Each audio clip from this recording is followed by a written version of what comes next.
बिस्मिल्लाहिर्रहमानिर्रहीम। अस्सलाम वालेकुम दोस्तों, उम्मीद करता हूँ आप बिल्कुल ठीक ठाक होंगे। दोस्तों आज है 4 जनवरी सन 2022 और दिन है मंगल का।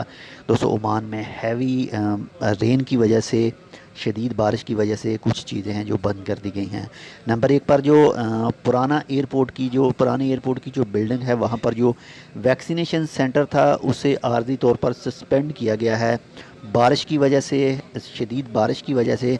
इसके बाद में 9 बजे ट्रैफिक का जो लीवा राउंड पॉइंट है वो भी नॉर्थ अल बातरा में वो कट कर दिया गया है। इसके बाद में जो 8:50 पर ट्रैफिक स्टॉप का हो गई है मस्कत एक्सप्रेस वे पर, वो भी बंद कर दी गई हैं, सिर्फ जो पानी है राउंड पॉइंट के आसपास में उसकी वजह से।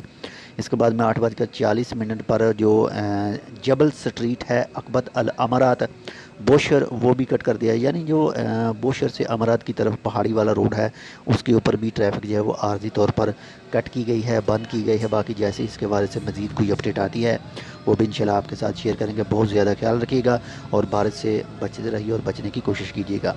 मिलते हैं आपसे दूसरी अपडेट के साथ, तब तक के लिए अल्लाह हाफिज़।